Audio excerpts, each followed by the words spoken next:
Fala, filhotes, vocês estão vivos? No vídeo agora nós vamos falar um pouquinho sobre a democracia ateniense, as civilizações antigas, um centro de filosofia, os sucessores de Sócrates e a queda da democracia na Grécia Antiga. Vamos começar falando da Constituição ateniense. Ela baseava-se numa cuidadosa separação de poderes. Isso foi essencial para possibilitar o funcionamento prático da democracia direta, ou seja, a democracia que era exercida pelos cidadãos, não através de representantes, mas através deles mesmos, com a exegoria. Todos tinham direito a falar na ágora, na praça pública, né, na assembleia. Isso foi essencial para dar o funcionamento. Ela também garantia que todos os cidadãos, homens com 20 anos ou mais, acima de 20 anos, então era cidadão, menos de 10% da população, só homens adultos, né, acima de 20 anos, nascidos na cidade.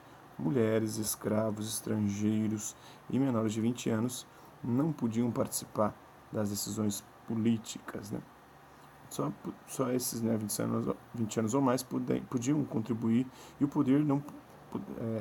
Ela também garantia que todos os cidadãos, os homens com 20 anos ou mais, pudessem contribuir e o poder não pudesse ser usurpado, né, por tiranos. Então, a democracia, como é que ela funcionava? Tinha os magistrados, né, 300 mil áticos vivendo na região de Atenas, 120 mil atenienses, homens e mulheres adultos. Só 30 mil eram cidadãos homens. E dentre esses cidadãos nós tínhamos, né, os cidadãos que podiam se candidatar, os cidadãos que podiam eleger, os cidadãos acima de 30 anos podiam ser voluntários, né, e os cidadãos eram escolhidos por lote. Né.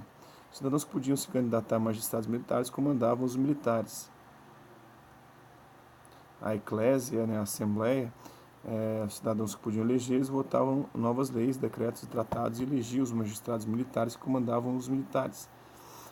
Os cidadãos acima de 30 anos podiam ser voluntários. A Bulé propunha novas leis para debates. Essas leis, a Bulé administrava a eclésia, né?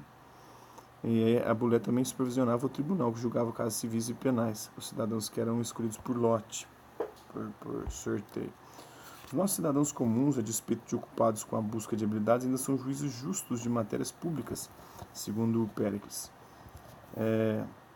Além de ser a mais poderosa cidade-estado na Grécia Antiga, Atenas também era um caldeirão de uma nova direção revolucionária na filosofia, em boa parte devido a Sócrates, que viveu entre 469 e 399 a.C.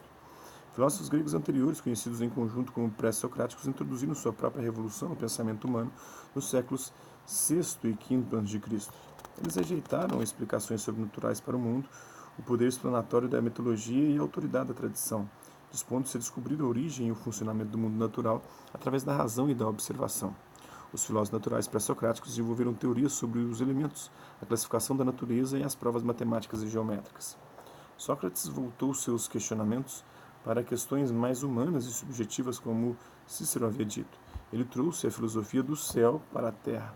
O método de Sócrates era simplesmente fazer perguntas, né? Por isso que a filosofia se torna antropocêntrica, né? Da natureza para o homem, do céu para a terra.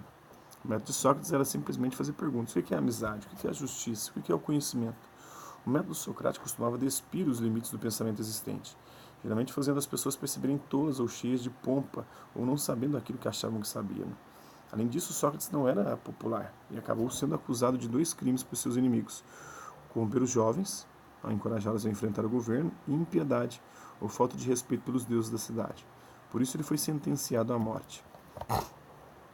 O destino de Sócrates foi tomado como um indiciamento da democracia por seus seguidores, em especial Platão, que passou a não mais confiar na democracia porque ela tinha assassinado o maior grego de todos os tempos, que o via como um mártir da verdade. Platão cuidava de uma escola, a academia, e desenvolveu ideias a respeito de verdades e metafísicas universais que moldaram toda a religião e filosofia que o seguiu no mundo ocidental. O seu aluno, Aristóteles, que viveu de 384 a 322 a.C., tornou-se igualmente influente, criando a escola do Liceu, escrevendo sobre assuntos tão diversos quanto política, ética, direito e ciências naturais. Platão se opunha à democracia, já que acreditava que as pessoas não estavam suficientemente equipadas nas mãos do cidadão comum, dos ignorantes. Sugeria a tirania, com certeza, sempre, né? Olha só, a democracia colocou Lula no poder e agora colocou o Bolsonaro, né? Indivíduos que tendem à tirania, a governos muitas vezes ditatoriais. em alguns aspectos, né? Não tanto quanto se propugna, né? A direita chamava o Lula de comunista, de ditadorzinho, de populista, mas não foi tudo aquilo que a direita diz que ele foi. Assim como o Bolsonaro não é tudo aquilo de ruim que a esquerda diz que ele é. Então a gente tem que saber ter uma visão comedida das coisas, né, analisar os dois lados e ver que tem aspectos positivos e negativos de ambos, tanto de Lula quanto de Bolsonaro. E ambos também têm, como é que eu posso dizer, características que a gente poderia chamar de tirânicas ou ditatoriais. Na sua república ideal, filósofos iluminados governariam como reis.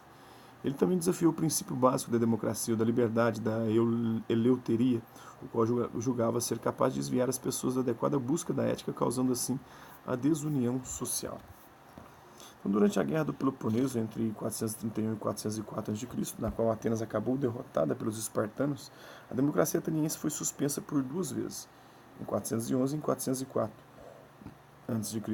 Os oligarcas atenienses alegaram que a fraca posição política de Atenas se devia à democracia liderar uma contra-revolução para substituir o governo democrático por uma oligarquia extrema.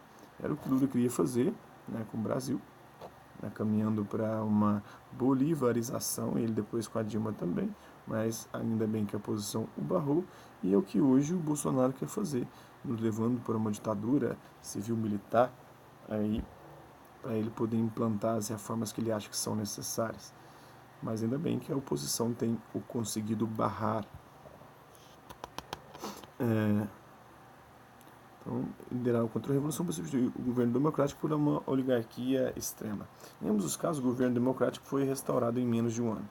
A democracia floresceu nas próximas 8 décadas, no entanto, depois da conquista macedônica de Atenas, sob Filipe II e seu filho Alexandre o Grande, mais tarde Alexandre o Grande, né? Em 322 a.C., a democracia ateniense foi abolida, sendo restaurada de forma intermitente na era helenística nos séculos I e II a.C., mas a conquista da Grécia pelos romanos em 146 a.C. acabou por destruí-la. Apesar de o governo democrata ter sido esmagado, a ciência e a filosofia ateniense sobreviveram. A fama e a influência de Platão e Aristóteles duraram pelas eras que os sucederam, e muitas de suas obras continuam a influenciar o pensamento ocidental até os dias atuais na filosofia, né? A tirania não derivou de nenhum outro governo senão da democracia. A democracia conduz inevitavelmente à tirania, segundo Platão. Seguindo-se a uma liberdade extrema, penso eu, uma extrema e cruel servidão, uma servidão voluntária. Né? Uma audiência em Atenas, de 1884, de Sir William Blake, captura a atmosfera da tragédia Agamenon de Ésquilo, né? De 450 a.C. Esse período é considerado a era de ouro da dramaturgia na Grécia Antiga, e a era também o período da elaboração da democracia. Então isso é um pouquinho da democracia ateniense, da civilização antiga grega, do centro da filosofia, o Cícero de Sócrates e a queda da democracia. Espero que vocês tenham gostado do vídeo.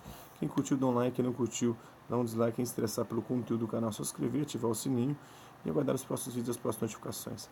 Deixe também seus comentários, dizendo o que você tem achado dos vídeos, sugestões de temas e assuntos para serem abordados em vídeos posteriores. E colabore com o nosso canal, compartilhe esse vídeo e ajude a chegar ao maior número de pessoas possíveis. Quero aqui agradecer os 326 inscritos no nosso canal, agradecer também aqueles que passam por aqui por conta de um conteúdo ou outro, uma hora ou outra, deixando sua visualização, seu like, seu dislike, seu comentário, e aqueles que compartilham os nossos vídeos, seja aqui nessa rede social, nessa plataforma, ou aqui no YouTube, que compartilham nossos vídeos, o nosso canal, e aqueles que compartilham em outras redes sociais. No mais é isso aí, hasta la vista, babies, até a próxima.